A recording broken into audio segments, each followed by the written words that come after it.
আল্লাহর নামে, যিনি পরম করুণাময়, পরম দয়ালু। নবী মুহাম্মদ সাল্লাল্লাহু আলাইহি ওয়াসাল্লামের জন্মের প্রায় ২০০০ বছর আগে বৃহত্তর সিরিয়ার শামের নিকটবর্তী হারান অঞ্চলে এক সম্প্রদায় বাস করত। এই লোকেরা আল্লাহর উপাসনা থেকে মুখ ফিরিয়ে নিয়ে মূর্তি ও বিভিন্ন মিথ্যা দেবতাদের পূজায় লিপ্ত হয়েছিল। তাদেরকে সত্যের পথে ফিরিয়ে আনার জন্য সর্বশক্তিমান আল্লাহ হজরত আইয়ুব আলাইহি ওয়াসাল্লামকে তাঁর রাসূল হিসেবে মনোনীত করেন।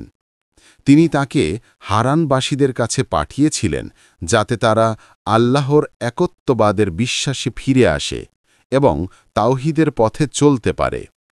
নবী আইয়ুব আলাইহি ওয়াসাল্লাম ছিলেন অত্যন্ত সুদর্শন, শক্তিশালী ও ধৈর্যশীল মানুষ।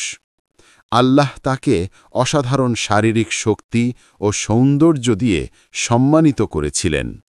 তার ১২ জন পুত্র ছিল, যাদের প্রত্যেকেই তার প্রতি ঈমান ও আনুগত্যে অটল ছিল। তার স্ত্রী ছিলেন রহিমা, যিনি নবী ইউসুফ আলাইহি ওয়াসাল্লামের বংশধর ছিলেন।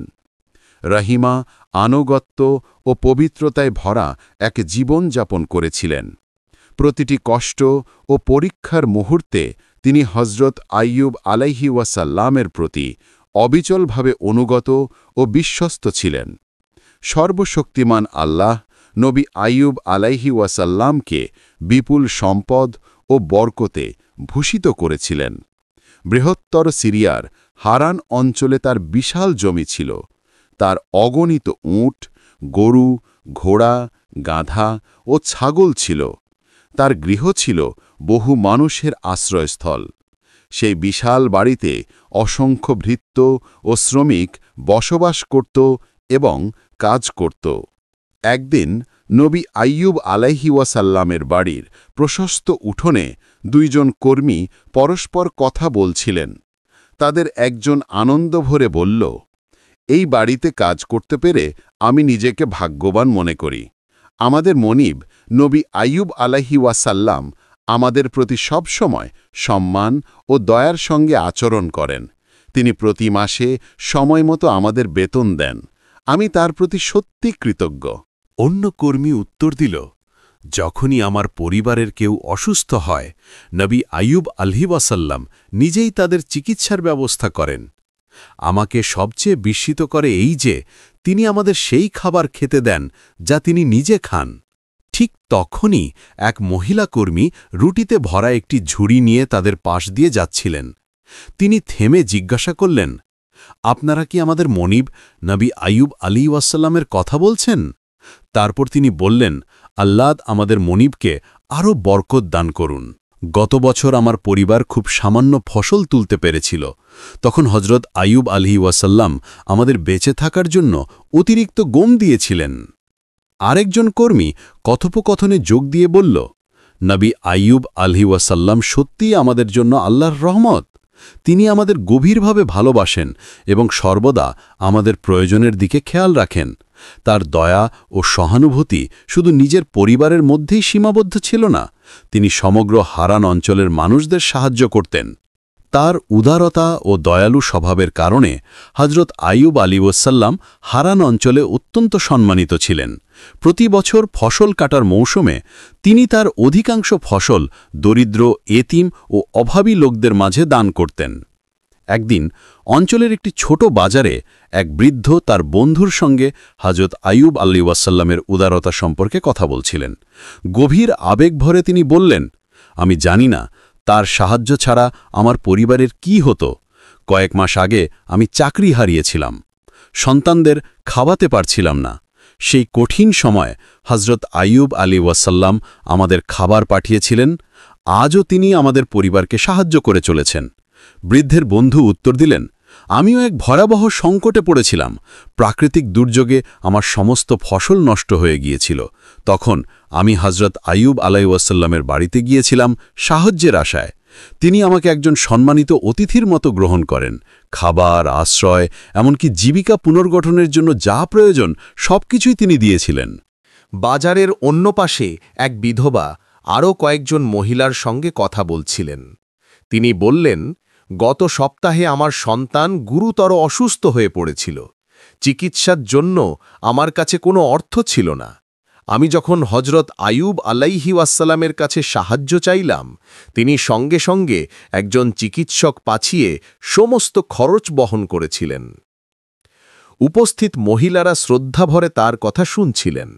সবাই একমত হলেন যে নবী আয়ুব আলাইহি ওয়াসাল্লামের উপস্থিতি ছিল হারানের সকল মানুষের জন্য সর্বশক্তিমান আল্লাহর এক বিশেষ রহমত।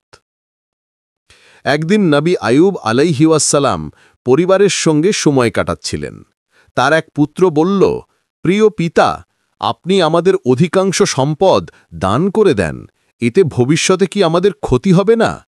নবী আয়ুব আলাইহি ওয়াসাল্লাম নম্রভাবে উত্তর দিলেন, আমার পুত্র, এই পৃথিবীর সমস্ত সম্পদ আসলে সর্বশক্তিমান আল্লাহর আমানত। আমরা যখন তা থেকে দান করি, আল্লাহ তা বরকতে বাড়িয়ে দেন এবং আরও আশীর্বাদ দান করেন। এই কথা শুনে রাহিমা সম্মত হয়ে বললেন, আমার পুত্র, তোমার পিতা একদম ঠিক বলেছেন। সম্পদ, সুখ ও শান্তি সবকিছুই আল্লাহর কাছ থেকে আসে। জীবনের প্রতিটি মুহূর্তে আমাদের উচিত তার প্রতি কৃতজ্ঞ ও অনুগত থাকা। সেই সময়ে হারান ছিল অত্যন্ত উর্বর ভূমি। বিশাল সমতল জমি ও চাষযোগ্য ক্ষেতের কারণে অঞ্চলটি ছিল সমৃদ্ধ। মানুষজন সরল জীবনযাপন করত। তবে মাঝে মাঝে খরা ও ফসল ধ্বংসকারী পোকামাকড়ের আক্রমণ তাদের বিপদে ফেলত। প্রতিটি কঠিন সময়ে নবী আয়ুব আলাইহি ওয়াসাল্লাম সেই অঞ্চলের মানুষদের পাশে দাঁড়াতেন। প্রতিদিন তার গৃহে বহু মানুষ জড়ো হতো, কেউ পরামর্শ নিতে, কেউ আশীর্বাদ পেতে, কেউ শুধু তার মুখ দেখতেই আসত। তার কর্মচারীরা পশুপালনের যত্নে ব্যস্ত থাকত, আর কৃষকরা নিয়মিত এসে ফসলের খবরাখবর দিত। তার সমস্ত দায়িত্ব থাকা সত্ত্বেও নবী হজরত আইয়ুব আলাইহিওয়াসাল্লাম কখনোই সর্বশক্তিমান আল্লাহর ইবাদত অবহেলা করেননি। তিনি সর্বদা আল্লাহর সকল অনুগ্রহের জন্য কৃতজ্ঞ থাকতেন। হারান অঞ্চলের মানুষের কাছে তিনি একজন আদর্শ ছিলেন। প্রচুর সম্পদ থাকা সত্ত্বেও তিনি কখনো অহংকারী হননি, বরং তার ওই সম্পদ তাকে আরও নম্র ও দরিদ্র অসহায়দের প্রতি উদার করে তোলে। গল্পের মূল অংশ শুরু করার আগে আপনাকে বিনীত অনুরোধ, ভাই বোন, এই ভিডিওটি শেষ পর্যন্ত দেখুন। যদি কোনো অংশে উন্নতির প্রয়োজন মনে করেন, লাইক, সাবস্ক্রাইব ও মন্তব্য করতে ভুলবেন না। এখন গল্প শুরু করা যাক। একসময় অভিশপ্ত শয়তান ইবলিস ঠিক করল যে সে হজরত আইয়ুব আলাইহিওয়াসাল্লামকে ফাঁদে খেলবে। সে বহুবার চেষ্টা করেও ব্যর্থ হল। বহুবারের এই ব্যর্থতা তাকে গভীর হতাশায় দুত্তাল করল। পরে সে সর্বশক্তিমান আল্লাহর কাছে অভিযোগ করে বলল, হে আমার প্রভু, আমি আপনার বান্দা হজরত আইয়ুব আলাইহিসসালামকে ভ্রান্ত করতে সবকিছুই চেষ্টা করেছি, কিন্তু সফল হতে পারিনি। সর্বশক্তিমান আল্লাহ উত্তর দিলেন, তুই কেন ভাবিস যে তুই আমার বান্দাকে পথভ্রষ্ট করতে পারবি? ইবলিস বলল, হে আমার প্রভু, আমি কিভাবে সফল হব যখন আপনি আইয়ুব আলাইহিসসালামকে জমি, ফসল, অসংখ্য পশু ও বহু নিয়ামত দিয়ে রেখেছেন? আমি তাকে ধোঁকা দিতে চেয়েছিলাম, তাকে সম্পদের লোভে পড়িয়ে অকৃতজ্ঞ করে তুলব। কিন্তু যখনই আমি তাকে ফিসফিস করে প্রলুব্ধ করার চেষ্টা করেছি, তিনি বলতেন, আমি অভিশপ্ত শয়তান থেকে আমার প্রভুর কাছেই আশ্রয় চাই। সমস্ত প্রশংসা সেই আল্লাহরই, যিনি অশেষ নেয়ামত দেন। ইবলিস আরও বলল, হে আমার প্রভু, আপনি তাকে সৎসন্তানও দান করেছেন, 12 পুত্র যারা তাদের পিতার প্রতি সম্মানশীল ও অনুগত। আমি তাদের মধ্যে বিভ্রান্তি সৃষ্টি করার চেষ্টা করেছি। আমি তাদের ফিসফিস করে বলেছিলাম, তোমরা তোমাদের পিতার বিরুদ্ধে বিদ্রোহ করো, নিজেদের মধ্যে লড়াই করো এবং সম্পদের ভাগ দাবি করো। কিন্তু তারা যুদ্ধের পরিবর্তে একে অপরের প্রতি আরও ঘনিষ্ঠ হয়ে ওঠে এবং তাদের পিতার প্রতি আরও সম্মান প্রদর্শন করে। ইবলিস বলল, হজরত আইয়ুব আলাইহিসসালামের স্ত্রী রাহিমা ছিলেন ধৈর্যশীল ও ধার্মিক। যখনই আমি তার অন্তরে সন্দেহ বা ক্লান্তি সৃষ্টি করার চেষ্টা করতাম, তিনি বলতেন, আমি অভিশপ্ত শয়তান থেকে সর্বশক্তিমান আল্লাহর শরণাপন্ন হচ্ছি। এতে তিনি আরও বেশি করে আল্লাহর ইবাদত করতেন এবং আন্তরিকভাবে তার কাছে দোয়া করতেন। শেষে ইবলিস বলল, হে আমার প্রতিপালক, যদি আপনি আইয়ুব আলাইহিসসালামের সমস্ত সম্পদ ও নিয়ামত কেড়ে নেন, তখনই আমি তাকে পথভ্রষ্ট করতে সক্ষম হব। তখন সর্বশক্তিমান আল্লাহ বললেন, হে অভিশপ্ত ইবলিস, আমার বান্দা হজরত আইয়ুব আলাইহিসসালামকে যতই পরীক্ষা করা হোক না কেন, সে কখনো পথভ্রষ্ট হবে না। যত বেশি আমি তাকে পরীক্ষা দেব, ততই সে আমার প্রতি আরও বেশি শরণাপন্ন হবে। আমি তাকে পরীক্ষায় ফেলব যেন তিনি মানবজাতির প্রতীকী হয়। তারপর সর্বশক্তিমান আল্লাহ নবী হজরত আইয়ুব আলাইহিসসালামের উপর থেকে একে একে সমস্ত নিয়ামত ফিরিয়ে নিতে শুরু করলেন। একদিন এক কর্মী দৌড়ে এসে বলল, হে হজরত আইয়ুব আলাইহিসসালাম, আপনার সমস্ত উট রহস্যজনকভাবে মারা গেছে। হজরত আইয়ুব আলাইহিসসালাম শান্তভাবে উত্তর দিলেন, এই সব উট ছিল আমার প্রভুর আশীর্বাদ, তিনি তার ইচ্ছা অনুযায়ী সেগুলো ফিরিয়ে নিয়েছেন। আমার প্রভুর সিদ্ধান্তেই সন্তুষ্ট আমি। পরের দিন আরেকজন দূত এসে দুঃসংবাদ নিয়ে এলেন, হে নবী আল্লাহ, আপনার সমস্ত গরু, ছাগল ও ঘোড়াও মারা গেছে। তবুও হজরত আইয়ুব আলাইহিসসালাম অবিচল থেকে বললেন, আমি আমার প্রভুর আশ্রয় প্রার্থনা করছি। পরের দিন ঘটে গেল আরেকটি বিপর্যয়, তার সমস্ত ফসল পোকামাকড়ের ঝাঁকে ধ্বংস হয়ে গেল। তবু নবী আইয়ুব আলাইহিসসালাম শান্তভাবে বললেন, আমি আমার প্রভুর আশ্রয় প্রার্থনা করছি। একটির পর একটি করে তার সমস্ত সম্পদ, পশু পাখি ও ফসল হারিয়ে গেল। অবশেষে তার বিশাল গৃহ ছাড়া আর কিছুই অবশিষ্ট রইল না। যে ক্ষেত একসময় সবুজে ভরপুর ছিল তা এখন শূন্য, নীরব। সেই বাগানগুলো যেখানে ছিল জীবনের সজীবতা, এখন পরিণত হয়েছে নিঃসঙ্গ ধুলোর প্রান্তরে। হজরত আইয়ুব আলাইসাল্লাম কঠিন পরীক্ষার সম্মুখীন হলেন। নিজের শ্রমিকদের প্রাপ্য মজুরি দেওয়ার জন্য তাকে বাধ্য হয়ে নিজের জমিও বিক্রি করতে হল। যেসব শ্রমিক একসময় হজরত আইয়ুব আলাইসাল্লামের ঘরে সুখে দিন কাটাত, তারা এখন এক কঠিন বাস্তবতার মুখোমুখি হল। এক বিষণ্ণ বিকেলে নবী আইয়ুব আলাইসাল্লাম তার সকল কর্মীকে একত্রিত করে শান্ত কণ্ঠে বললেন, আমি তোমাদের একটি গুরুত্বপূর্ণ বিষয় জানাতে ডেকেছি। সর্বশক্তিমান আল্লাহ তোমাদের উপর রহম করুন। আমি এখন আর তোমাদের বেতন দিতে সক্ষম নই, তাই তোমরা নিজেদের জীবিকা নির্বাহের জন্য নতুন কাজ খুঁজে নাও। শ্রমিকরা নীরবে মাথা নিচু করে দাঁড়িয়ে রইল। কেউই বুঝতে পারছিল না এত অল্প সময়ে কিভাবে তাদের প্রভুর অবস্থা এত বদলে গেল। তাদের মধ্যে একজন চোখে জল নিয়ে বলল, হে নবী আইয়ুব আলাইহিসসালাম, যখন আপনার সামর্থ্য ছিল আপনি আমাদের প্রয়োজনের চেয়ে অনেক বেশি দিতেন। নিশ্চয়ই সর্বশক্তিমান আল্লাহ আপনাকে পরীক্ষা করছেন। তিনি খুব শিগগিরই আপনার কষ্ট দূর করবেন। উপস্থিত সকলে একসাথে বলল, আমিন। সেই রাতে চাঁদের আলোয় হজরত আইয়ুব আলাইসাল্লাম ও তার পরিবার যে ছোট কুটিরে বসবাস করতেন, তার বাইরে কয়েকজন প্রাক্তন কর্মী জড়ো হল। তাদের মধ্যে একজন কাঁদতে কাঁদতে বলল, একদিন আমার সন্তান খুব অসুস্থ ছিল, চিকিৎসার জন্য আমার কাছে কোনো টাকা ছিল না। তখন নবী আইয়ুব আলাইসাল্লাম নিজ হাতে আমাদের সাহায্য করেছিলেন। আরেকজন যোগ করে বলল, তিনি এত দয়ালু ছিলেন যে আমাদের কখনো ক্ষুধার্ত থাকতে দেননি। তিনি নিজে যা খেতেন আমাদেরও তাই খেতে দিতেন। এমনকি যখন তার সমস্ত ফসল নষ্ট হয়ে গেল, তখনও কেবল আমাদের মজুরি দেওয়ার জন্য তিনি তার জমি বিক্রি করেছিলেন।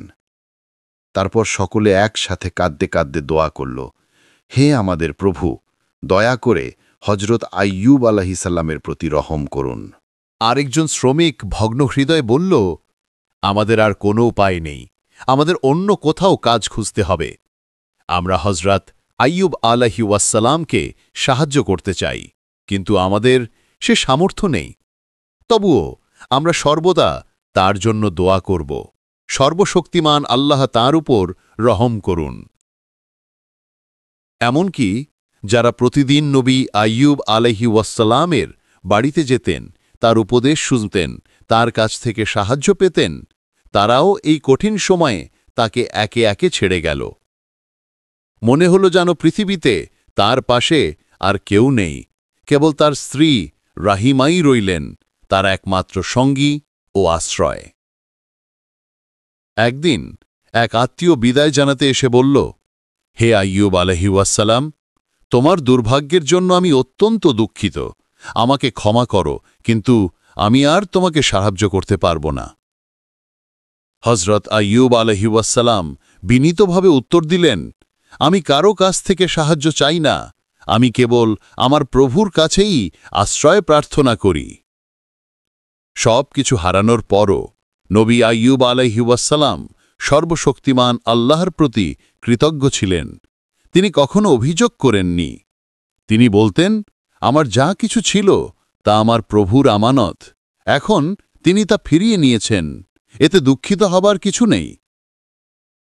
এক রাতে হজরত আইয়ুব আলাইহিস স্ত্রী রাহিমা তাকে জিজ্ঞাসা করলেন, এই পরিস্থিতিতেও আপনি কিভাবে এত ধৈর্য ধরে থাকতে পারছেন? নবী হজরত আইয়ুব আলাইহিস শান্ত ও মৃদু কণ্ঠে উত্তর দিলেন, ওহ রাহিমা, এই সৃষ্টির সার্বিক মালিক আল্লাহ তাআলাই। আমাকে অল্প সময়ের জন্য ধনসম্পদ ও রহমত দেওয়া হয়েছিল, এখন এগুলো ফিরিয়ে নেওয়া হয়েছে, দুঃখের কারণ নেই। আমাদের কর্তব্য ধৈর্য ধারণ করা এবং সর্বদাই আল্লাহর কাছে কৃতজ্ঞ থাকা। রাহিমা তখন হাত তুলে আল্লাহর কাছে দোয়া করলেন, হে আমার প্রভু, আমাকে, আমার স্বামীকে এবং আমাদের পরিবারকে এই কষ্ট সহনীয় পরীক্ষার সহনশীলতা দান করো, যদিও আমরা আমাদের সম্পদ, আত্মীয় এবং বন্ধুবান্ধব হারিয়েছি।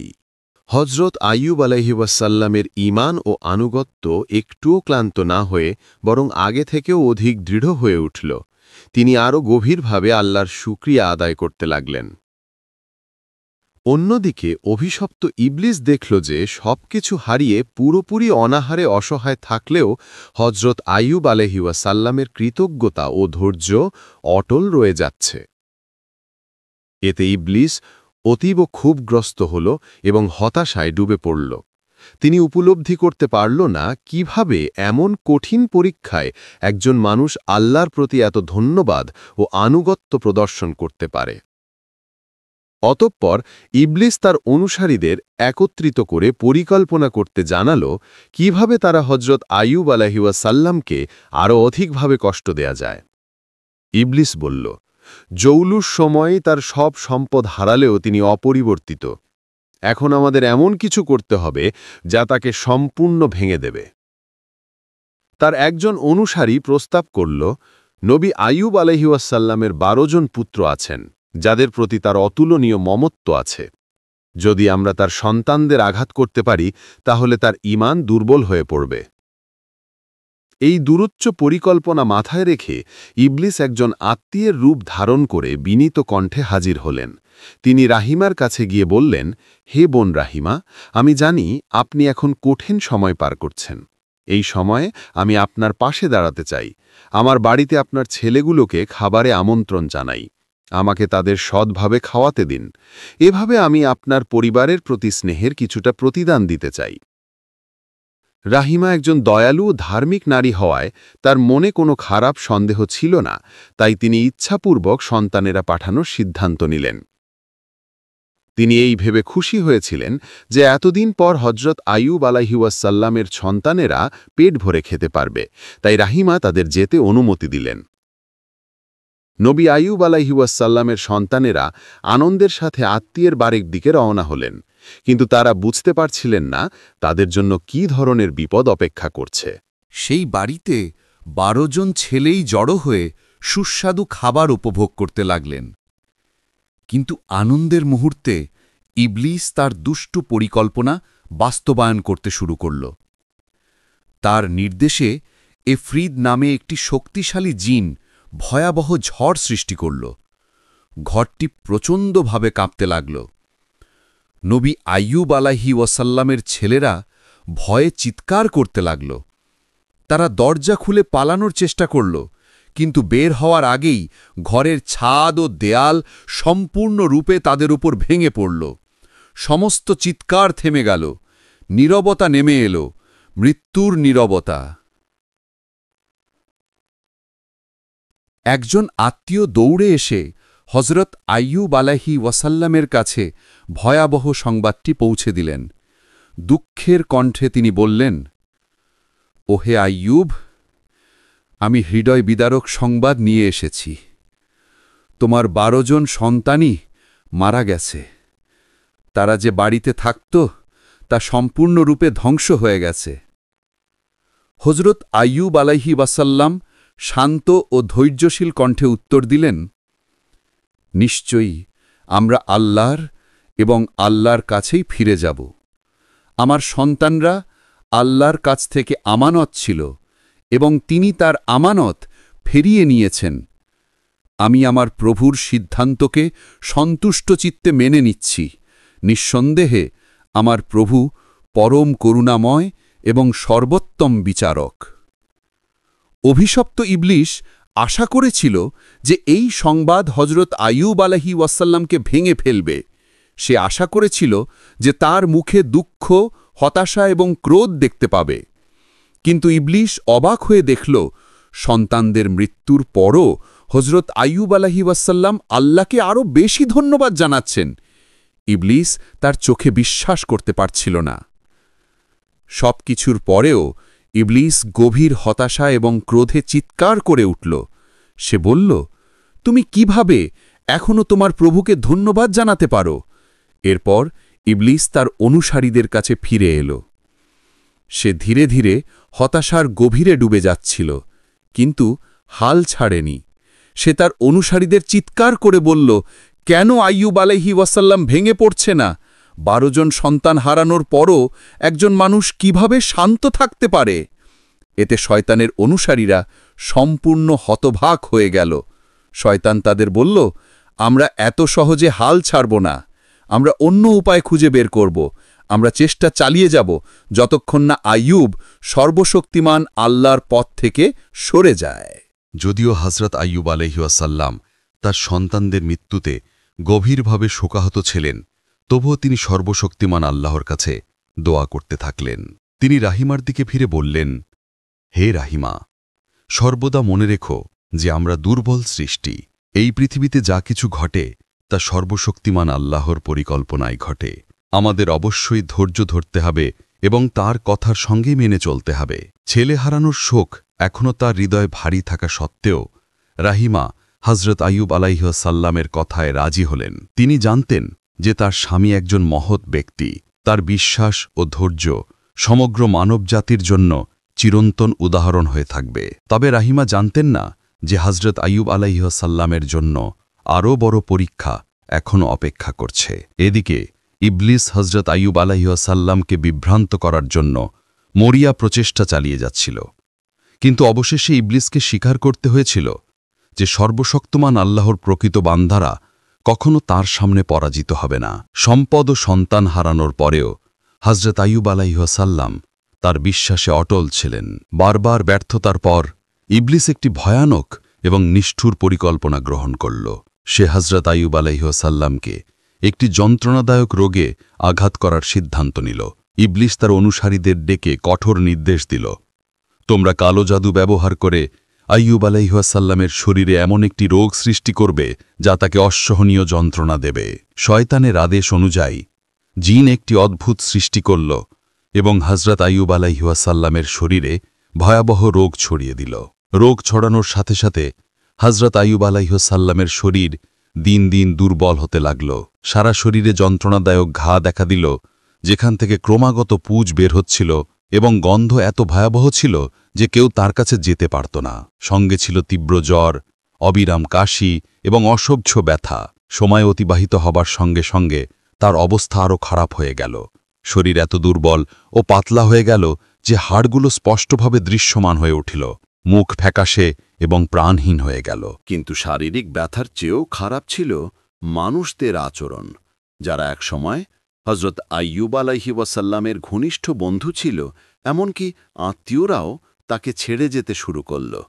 তারা ভয় পেয়েছিল যে রোগটি সংক্রামক হতে পারে। যারা একসময় তার কাছ থেকে সাহায্য পেয়েছিল এবং প্রশংসা করেছিল, তারাও এখন মুখ ফিরিয়ে নিয়েছিল। এই যন্ত্রণাদায়ক সময়ে মাত্র 3 জন তার পাশে ছিল, 2 জন অনুগত বন্ধু এবং তার স্ত্রী রাহিমা। রাহিমা নিজেকে সম্পূর্ণভাবে হজরত আইয়ুব আলাইহিস ওয়াসাল্লামের যত্নে নিবেদিত করেছিলেন। গভীর ভালোবাসা এবং অসীম ধৈর্যের সাথে দিন রাত তিনি তার দেখাশোনা করতেন। স্বামীর কষ্ট দেখে রাহিমা মাঝে মাঝে নীরবে কাঁদতেন। কিন্তু এত কিছুর পরেও রাহিমা এবং হজরত আইয়ুব আলাইহিস ওয়াসাল্লাম সর্বশক্তিমান আল্লাহর শুকরিয়া আদায় করতেন। তারা কখনো তার প্রতি আস্থা হারাননি। একদিন সকালে রাহিমা একটি পুরানো মাদুরের উপর শুয়ে থাকা হজরত আইয়ুব আলাইহি ওয়াসাল্লামের পাশে বসেছিলেন। তিনি তার ফ্যাকাশে ক্লান্ত মুখের দিকে তাকালেন, কিন্তু সেই দুর্বল চোখেও বিশ্বাসের এক উজ্জ্বল আলো দেখলেন। রাহিমা তার হাত শক্ত করে ধরে মৃদুভাবে বললেন, যাই হোক না কেন, আমি সবসময় তোমার পাশে থাকব। আমি জানি সর্বশক্তিমান আল্লাহ আমাদের পরীক্ষা নিচ্ছেন, কিন্তু মাঝে মাঝে যখন আমি আমাদের অতীতের দিনগুলো মনে করি, তখন আমি আবেগে আপ্লুত হয়ে যাই। এই ভক্তি ও ধৈর্য দেখে ইবলিশ একটি নতুন ষড়যন্ত্র আঁটল। সে রাহিমার হৃদয়ে কুমন্ত্রণা দিতে শুরু করল। সে ফিসফিসিয়ে বলল, ও রাহিমা, একবার নিজের কথা ভাবো। এখন তোমার কাছে কি রইল? তোমার সব সম্পদ শেষ হয়ে গেছে, তোমার 12 সন্তান মারা গেছে, তোমার স্বামী অসুস্থ ও দুর্বল। তোমার প্রভু কি ন্যায়পরায়ণ নন? তার প্রতি তোমার আনুগত্যের পুরস্কার কি এই কষ্ট? তুমি কি এমন যন্ত্রণার যোগ্য ছিলে? ইবলিসের এই দুষ্টু ফিসফিসে কথাগুলো ধীরে ধীরে রাহিমার হৃদয়ে সন্দেহের বীজ বপন করল। সেই রাতে সে নবী আইয়ুব আলাইহি ওয়াসাল্লামের কাছে এসে কাঁপা কণ্ঠে বলল, আপনি আর কতদিন এই যন্ত্রণা সহ্য করবেন? আমাদের সম্পদ, সুখ সব কোথায় গেল? আমরা যে সুন্দর জীবনে ছিলাম তা কোথায় হারিয়ে গেল? আপনি কি মহান আল্লাহকে এই কষ্ট থেকে মুক্তির জন্য প্রার্থনা করবেন না? নবী আইয়ুব আলাইহিসসাল্লাম শান্ত কিন্তু দৃঢ় কণ্ঠে উত্তর দিলেন, ও রহিমা, আমি বুঝতে পারছি তুমি আমাদের পুরনো সুখের দিনগুলোকে মিস করছ এবং আমার পক্ষ থেকে আল্লাহর কাছে প্রার্থনা করতে চাও। কিন্তু বলতো, এই পরীক্ষার আগে কত বছর আল্লাহ আমাদের অগণিত নিয়ামত ও বরকত দান করেছিলেন? রহিমা কিছুক্ষণ নীরব থেকে উত্তর দিলেন, 18 বছর ধরে আল্লাহ আমাদের অসীম নিয়ামত দিয়েছেন। নবী আইয়ুব আলাইহিসসাল্লাম মৃদু হেসে বললেন, তাহলে কি আমাদের উচিত নয় অন্তত 18 বছর ধৈর্য ধারণ করা? আমি লজ্জা পাব যদি মহান আল্লাহর কাছে প্রার্থনা করি যে তিনি যেন আমাদের সেই বরকতময় বছরের আগেই এই পরীক্ষা শেষ করে দেন। এই কথাগুলো শুনে রহিমার চোখ বেয়ে অশ্রু গড়িয়ে পড়ল। তার হৃদয় অনুতাপে ও শ্রদ্ধায় ভরে গেল স্বামীর সেই অটল ঈমান ও ধৈর্যের প্রতি। সে বুঝতে পারল যে হজরত আইয়ুব আলাইহিসসাল্লামের ঈমান কতটা দৃঢ় এবং অটল। শয়তানের ফিসফিসানি তার হৃদয় থেকে উধাও হয়ে গেল এবং পরিবর্তে সে মহান আল্লাহকে ধন্যবাদ জানাতে শুরু করল যে তাকে এমন একজন ধৈর্যশীল ও ঈমানদার স্বামী দেওয়া হয়েছে। এদিকে হজরত আইয়ুব আলাইহিসসাল্লামের 2 বিশ্বস্ত বন্ধু তার কঠিন পরীক্ষার কথা আলোচনা করছিল। তাদের মধ্যে একজন উদ্বেগের সাথে বলল, আইয়ুব আলাইহিসসাল্লাম কি অজান্তেই এমন কোনো পাপ করেছিলেন যার জন্য তাকে এত কঠিন পরীক্ষা দিতে হয়েছে? তিনি সমস্ত সম্পদ হারিয়েছেন, তার 12 পুত্র মারা গেছে এবং এখন তিনি নিজেই অত্যন্ত অসুস্থ। অন্য বন্ধু উত্তর দিল, এ সত্য কেবল মহান আল্লাহই জানেন। তবে আমাদের যা করতে হবে তা হল আইয়ুব আলাইহিসসাল্লামের মতো ধৈর্য ধারণ শেখা। এমন ভয়াবহ পরিস্থিতিতেও তিনি সর্বশক্তিমান আল্লাহর প্রশংসা এবং ধন্যবাদ জানাতে থাকেন। যদি তার জায়গায় অন্য কেউ থাকত, তারা অবশ্যই আবেগগতভাবে ভেঙে পড়ত। তারপর উভয় বন্ধু হাত তুলে দোয়া করলেন, হে আমাদের প্রভু, দয়া করে আইয়ুব আলাইহিসসাল্লাম এবং তার পরিবারকে শক্তি দান করুন। যদি তুমি ইচ্ছা করো, তাদের কষ্ট দূর করো। হজরত আইয়ুব আলাইহি ওয়াসাল্লামের পরীক্ষা দীর্ঘ 18 বছর ধরে চলতে থাকে। সময়ের সঙ্গে সঙ্গে তার শারীরিক অবস্থা আরও খারাপ হয়ে যায়। অসুস্থতার যন্ত্রণা দিন দিন বৃদ্ধি পায়। তিনি বহু ডাক্তারকে দেখান, বিভিন্ন চিকিৎসা ও ওষুধ চেষ্টা করেন, কিন্তু কিছুই তার ব্যথা কমাতে সাহায্য করতে পারে না। তার চারপাশের লোকেরা তাকে এড়াতে শুরু করে। তারা ভেবেছিল যে তার শরীরে কোনো অভিশপ্ত বা সংক্রামক রোগ রয়েছে। তবুও সমস্ত ব্যথা, কষ্ট এবং লোকেরা তার কাছ থেকে মুখ ফিরিয়ে নেওয়ার পরেও হজরত আইয়ুব আলাইহি ওয়াসাল্লাম কখনও মহান আল্লাহর শুকরিয়া আদায় করা বন্ধ করেননি। রাতের গভীরে যখন সবাই ঘুমিয়ে থাকত, তখন তিনি একা বসে মহান আল্লাহর স্মরণে মগ্ন থাকতেন। তিনি আল্লাহর প্রশংসা করতেন, ক্ষমা প্রার্থনা করতেন এবং কখনও কোনো অভিযোগ বা হতাশার শব্দ উচ্চারণ করতেন না। এমনকি অসহনীয় ব্যথার মধ্যেও তিনি ধৈর্য হারাতেন না। এই পরীক্ষা কেবল হজরত আইয়ুব আলাইহিওয়াসাল্লামের জন্যই ছিল না, বরং এটি তার স্ত্রী রহিমার জন্য একটি শিক্ষা।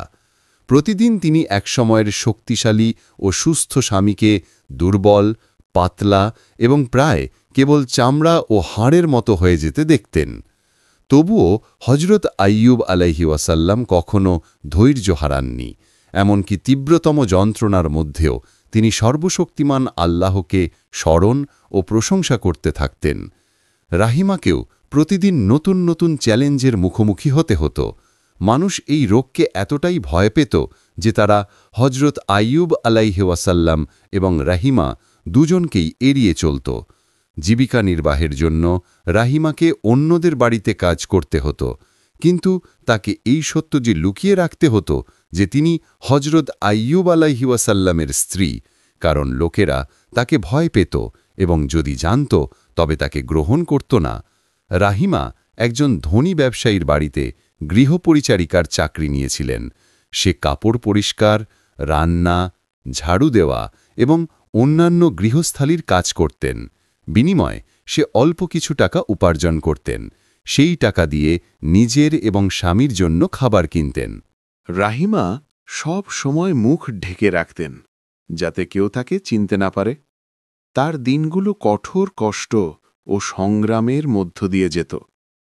একদিন অন্য একজন মহিলা কর্মী তার প্রতি সন্দেহ প্রকাশ করলেন। সে মালিকের কাছে গিয়ে ফিসফিসিয়ে বলল, এই মহিলা সবসময় মুখ ঢেকে রাখে কেন? আমরা সবাই এখানে মহিলা। বাড়ির মালিক ছিলেন রুক্ষ ও কঠোর চরিত্রের একজন বৃদ্ধ। তিনি রাহিমার কাছে এসে কঠোরভাবে আদেশ দিলেন, তোমার মুখ খুলো।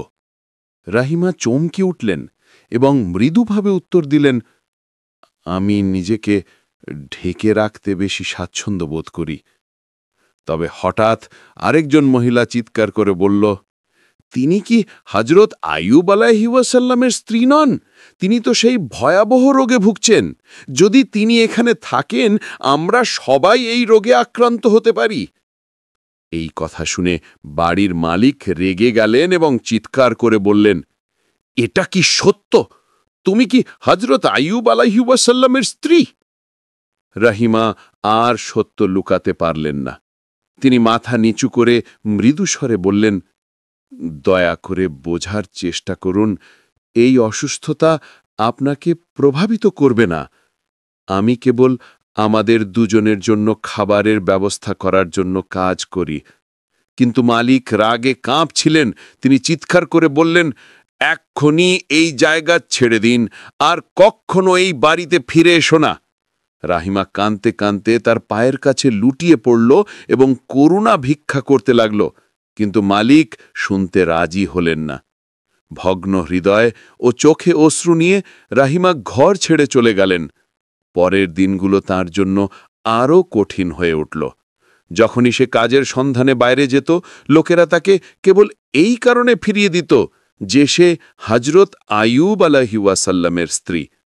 এই খবর শহরের প্রতিটি অলি গলিতে ছড়িয়ে পড়ল। ধীরে ধীরে তার জন্য প্রতিটি দরজা বন্ধ হয়ে গেল। একদিন পরিস্থিতি এত খারাপ হয়ে গেল যে রাহিমার কাছে খাবার কেনারও টাকা অবশিষ্ট ছিল না। সে তাদের ছোট্ট ভাঙা কুঁড়ে ঘরের এক কোণে বসে গভীর চিন্তায় ডুবে গেল। সে কিভাবে কিছু খাবারের ব্যবস্থা করবে তা ভেবে হতবাক হয়ে গেল। ঠিক তার সামনে হজরত আইয়ুব আলাইহিওয়াসাল্লাম যন্ত্রণায় শুয়েছিলেন। তবুও রাহিমা অবিশ্বাস্য কিছু লক্ষ্য করলেন।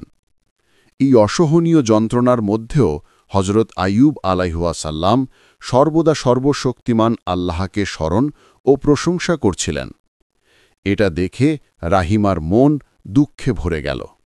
সে ভাবল, আমি কিভাবে হজরত আইয়ুব আলাইহিওয়াসাল্লামের মুখে হাসি ফোটাতে পারি, শুধুমাত্র এক মুহূর্তের জন্য। অবশেষে সে হৃদয় বিদারক সিদ্ধান্ত নিল। রাহিমার চুল ছিল খুব লম্বা এবং সুন্দর। সেই সময় চুলকে খুবই মূল্যবান ধরা হতো।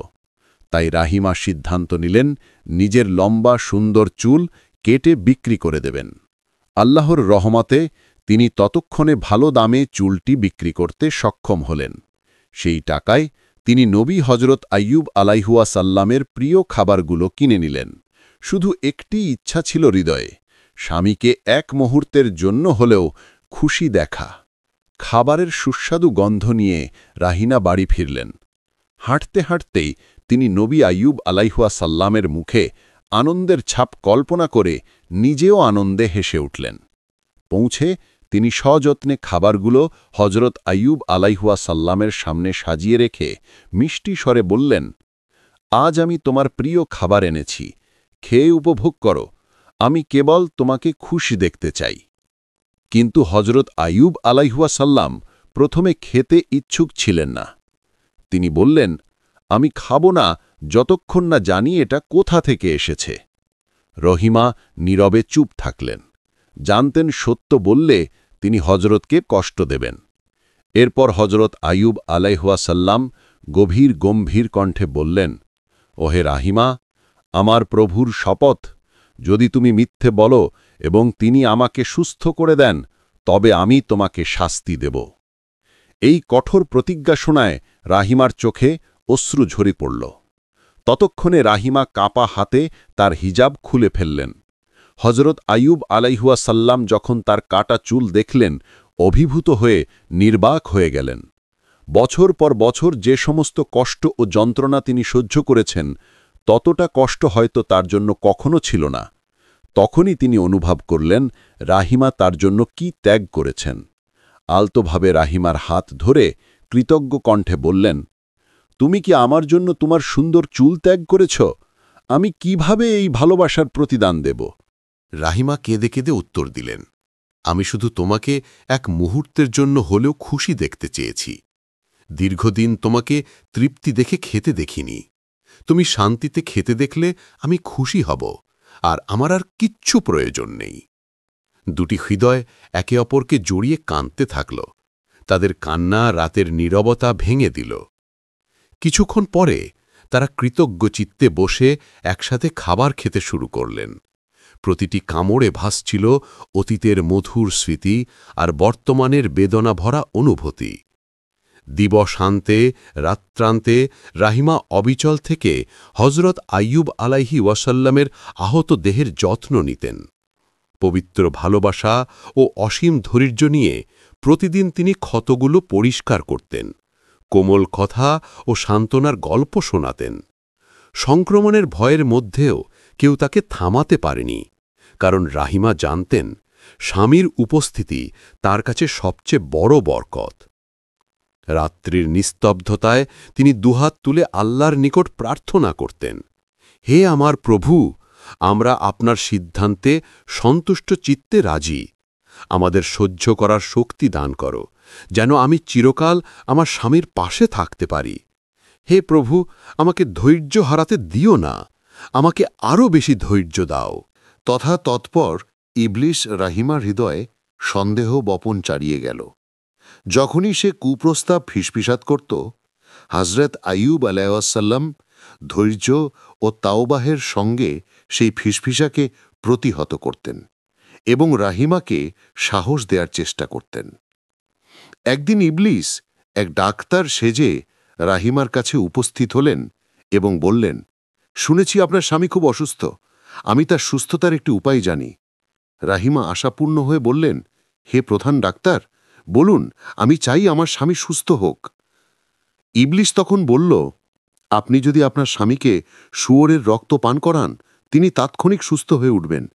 রাহিমা হতবাক হয়ে বললেন, কিন্তু হে ডাক্তার, শুয়োরের মাংস বা রক্ত খাওয়া হারাম, আমরা তা গ্রহণ করতে পারি না।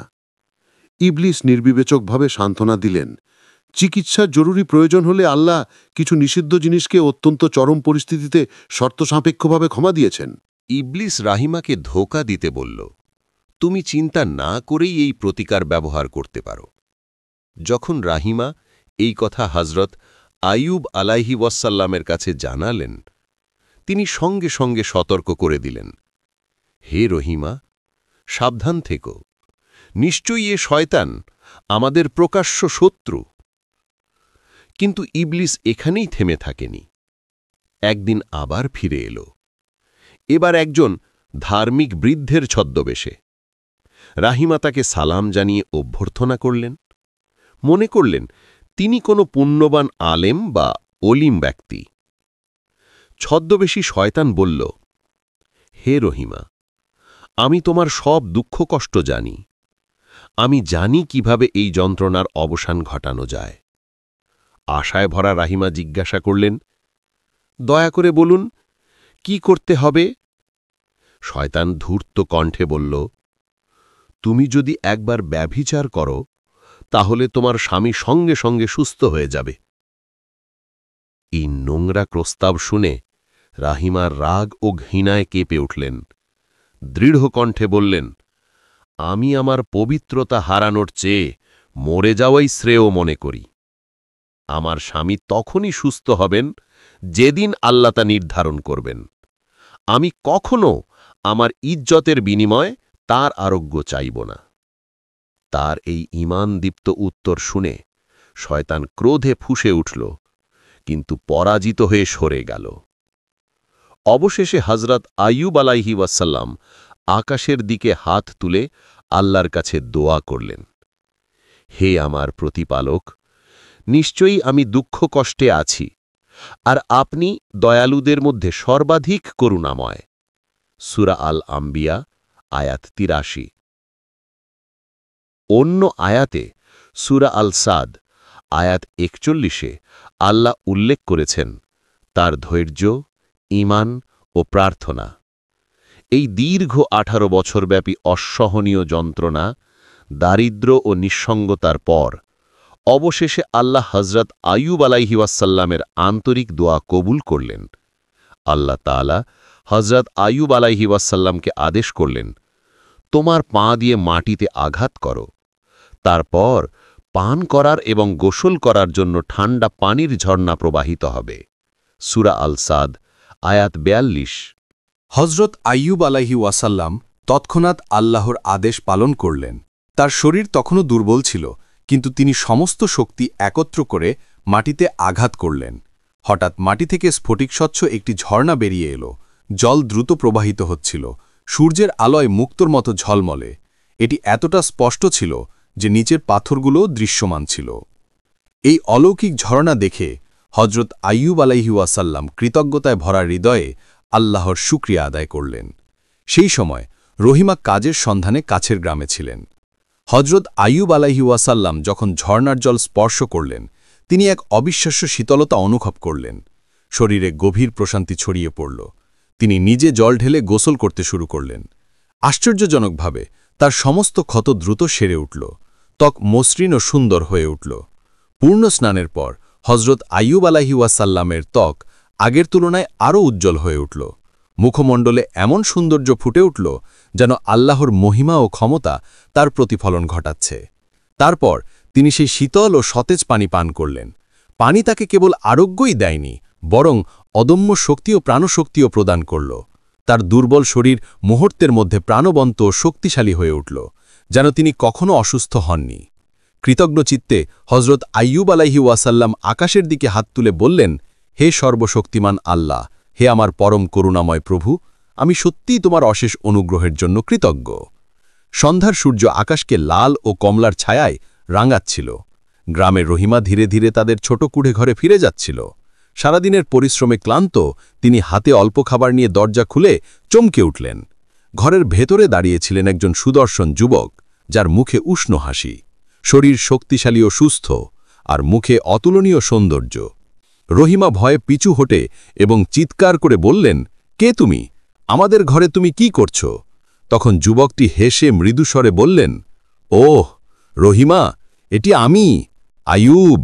রহিমা অবিশ্বাসের চোখে তাকালেন। তিনি বললেন, এটা কিভাবে সম্ভব? আপনি তো এত অসুস্থ ছিলেন, আমি তো আপনাকে চিনি। নবী আইয়ুব আলাইহি ওয়াসাল্লাম ধীরে ধীরে রহিমার দিকে এগিয়ে গিয়ে বললেন, ও আমার প্রিয় রহিমা, এটা সত্যিই আমি। সর্বশক্তিমান আল্লাহ আমাকে সুস্থ করে তুলেছেন। রহিমা আবার চোখের জলে পিছু হটলেন এবং মৃদুস্বরে বললেন, এটা কিভাবে সম্ভব? কিন্তু নবী আইয়ুব আলাইহি ওয়াসাল্লাম যখন আবার কথা বললেন, তিনি তার কণ্ঠস্বর চিনতে পারলেন। এটি সেই শক্তিশালী পরিচিত কণ্ঠস্বর যা রহিমা সর্বদা ভালোবাসতেন। আর সে নিজেকে ধরে রাখতে পারলেন না। তিনি নবী আইয়ুব আলাইহিওয়াসসালামের দিকে দৌড়ে গেলেন, তার চারপাশে হাত রেখেছিলেন এবং কান্নায় ভেঙে পড়লেন। নবী আইয়ুব আলাইহিওয়াসসালাম প্রেমের সাথে তাকে জড়িয়ে ধরে বললেন, আমাদের কষ্টের দিনগুলি অবশেষে শেষ হয়ে গেল। সর্বশক্তিমান আল্লাহ আমাদের প্রার্থনা কবুল করেছেন। তারপর তারা উভয়ই একসাথে সেজদায় পড়ে গেলেন, সর্বশক্তিমান আল্লাহর অসংখ্য নিয়ামতের জন্য ধন্যবাদ জানাতে লাগলেন। তাদের ছোট্ট কুঁড়ে ঘর, যা একসময় ব্যথায় ও দুঃখে ভরা ছিল, এখন আনন্দ ও বরকতে পূর্ণ। রহিমা উপরের দিকে তাকিয়ে জিজ্ঞাসা করলেন, এখন আমরা কি করব? নবী আইয়ুব আলাইহিওয়াসসালাম হেসে উত্তর দিলেন, আমরা সর্বশক্তিমান আল্লাহর কৃতজ্ঞতা প্রকাশ করে জীবন যাপন করব। আমরা আবারও মানুষকে আল্লাহর পথে ডাকব এবং তাওহীদের বার্তা ছড়িয়ে দেব। সেই রাতে তাদের প্রতিটি চোখের অশ্রু তাদের অটুট ভালোবাসা এবং বিশ্বাসের সাক্ষী হয়ে উঠল। নবী আইয়ুব আলাইহিওয়াসসালাম এবং রহিমা তাদের সম্মুখীন হওয়া প্রতিটি কষ্টের জন্য সর্বশক্তিমান আল্লাহর কাছে কৃতজ্ঞতা প্রকাশ করেছিলেন, কারণ সেই পরীক্ষাগুলি তাদের ধৈর্য এবং আল্লাহর উপর পূর্ণ আস্থার প্রকৃত অর্থ শিখিয়েছিল। একটি হাদিসে মহানবী মুহাম্মদ সাল্লাল্লাহু আলাইহি ওয়াসাল্লাম বলেছেন, যখন নবী আইয়ুব আলাইহি ওয়াসাল্লাম গোসল করছিলেন, হঠাৎ এক ঝাঁক সোনার পঙ্গপাল তার উপর পড়ল। তিনি তাদের কাপড়ে জোড়া করতে শুরু করলেন। তখন সর্বশক্তিমান আল্লাহ বললেন, হে আইয়ুব, আমি কি তোমাকে ইতিমধ্যেই যথেষ্ট সম্পদ দেইনি? হযরত আইয়ুব আলাইহি ওয়াসাল্লাম উত্তর দিলেন, হে আমার প্রভু, আমি সর্বদা তোমার অনুগ্রহের মুখাপেক্ষে। অন্য বর্ণনায় উল্লেখ আছে, হযরত আইয়ুব আলাইহি ওয়াসাল্লাম সুস্থ হওয়ার পরও সর্বশক্তিমান আল্লাহর রহমত কখনো থামেনি। একদিন হযরত আইয়ুব আলাইহি ওয়াসাল্লাম তার উঠোনে বসেছিলেন। তখন আকাশ থেকে দুটি বিশাল মেঘ নেমে আসে। একটি গমের খালি গুদামের উপর থেমে যায়, অন্যটি জবের গুদামের উপর। হযরত আইয়ুব আলাইহি ওয়াসাল্লাম অবাক হয়ে তাকিয়ে রইলেন যখন প্রথম মেঘ থেকে গমের গুদামে সোনালি বর্ষা পড়তে শুরু করে। তারপর দ্বিতীয় মেঘ থেকে রূপার বৃষ্টি নামল এবং জবের গুদামও উপচে পড়ল। রহিমা বিস্ময়ে চিৎকার করে বললেন, সর্বশক্তিমান আল্লাহ আমাদের সম্পদ এমনভাবে ফিরিয়ে দিয়েছেন যা আমরা কখনো কল্পনাও করতে পারিনি। হযরত আইয়ুব আলাইহি ওয়াসাল্লাম শান্ত ও মৃদু কণ্ঠে উত্তর দিলেন, হে রহিমা, আমাদের সর্বদা সর্বশক্তিমান আল্লাহর প্রতি কৃতজ্ঞ থাকতে হবে। তিনি কখনো তার অনুগত বান্দাদের পরিত্যাগ করেন না। সুখের এই মুহূর্তে নবী আইয়ুব আলাইহি ওয়াসাল্লাম তার এককালের একটি প্রতিজ্ঞা স্মরণ করলেন। দুঃখের সময় রহিমাকে ১০০টি বেত্রাঘাত করার শপথ করেছিলেন। এটি রাগ বা ঘৃণার কারণে নয়, ভুল বোঝাবুঝির কারণে। তিনি কখনো রহিমাকে আঘাত করতে চাননি, কারণ তার প্রতি তার গভীর ভালোবাসা এবং শ্রদ্ধা ছিল। সর্বশক্তিমান আল্লাহ এই সমস্যার একটি সুন্দর সমাধান দিয়েছেন। তিনি নবী আইয়ুব আলাইহি ওয়াসাল্লামকে তার হাতে একগুচ্ছ গমের ডাল দিয়ে একবার আঘাত করতে বলেছেন, যাতে শপথ পূর্ণ হয় কিন্তু কোনো ক্ষতি না ঘটে। এই সমাধানটি সূরা সাদের ৪৪ নম্বর আয়াতে উল্লেখ করা হয়েছে। অতএব নবী আইয়ুব আলাইহি ওয়াসাল্লাম আলতো করে রাহিমাকে গমের একটি থোকা দিয়ে আঘাত করলেন। তিনি কোনো ব্যথা অনুভব করলেন না এবং তার শপথ পূর্ণ হল। নবী আইয়ুব আলাইহি ওয়াসাল্লাম বললেন, দেখো, আমি আমার প্রতিশ্রুতি রেখেছি এবং তোমার প্রতি আমার ভালোবাসা কখনো কমেনি। তার আরোগ্য লাভের পর নবী আইয়ুব আলাইহি ওয়াসাল্লামের অলৌকিক আরোগ্য এবং সর্বশক্তিমান আল্লাহর কাছ থেকে প্রাপ্ত আশীর্বাদের খবর দ্রুত আশেপাশের গ্রামগুলিতে ছড়িয়ে পড়ল। মানুষ এই অলৌকিক ঘটনাটি সরাসরি দেখার জন্য বিপুল সংখ্যায় জড়ো হয়েছিল। তারা যা দেখেছিল তাতে সবাই অবাক ও বিস্মিত হয়ে গিয়েছিল। হযরত আইয়ুব আলাইহি ওয়াসাল্লাম তাদের উদ্দেশ্যে বললেন, হে আমার সম্প্রদায়, মনে রেখো, সর্বশক্তিমান আল্লাহ তার বিশ্বস্ত বান্দাদের কখনো একা ছেড়ে দেন না। আমরা যে কঠিন পরীক্ষার মুখোমুখি হই তা আসলে তার বিশেষ ভালোবাসার লক্ষণ। যদি তোমরা ধৈর্য ধরে এবং সর্বশক্তিমান আল্লাহর প্রতি পূর্ণ আস্থা রাখো, তাহলে তোমরাও তার অসীম করুণা অর্জন করতে পারবে। বিভিন্ন সূত্রে উল্লেখ আছে যে আরোগ্য লাভের পর হজরত আইয়ুব আলাইহিওয়াসাল্লাম আরও প্রায় ৭০ বছর বেঁচে ছিলেন। কিছু সূত্রে বলা হয়েছে যে তিনি ১৪০ বছর পর্যন্ত জীবিত ছিলেন।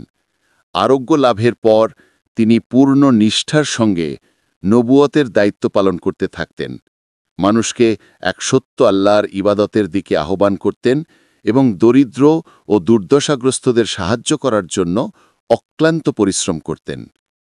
কিছু মুসলিম পণ্ডিতের মতে হজরত আইয়ুব আলাইহিওয়াসাল্লাম ৯৩ বছর বয়সে ইন্তেকাল করেন। অন্যরা বলেন তিনি আরও বেশি দিন বেঁচে ছিলেন। তিনি যতদিনই বেঁচে থাকুন না কেন, তার জীবন আমাদের সকলের জন্য এক উজ্জ্বল উদাহরণ ধৈর্য, সর্বশক্তিমান আল্লাহর প্রতি দৃঢ় বিশ্বাস এবং বিশুদ্ধ আন্তরিকতার। আল্লাহ হাফিজ। আশা করি আপনারা সবাই সুস্থ, নিরাপদ এবং শান্তিতে থাকবেন।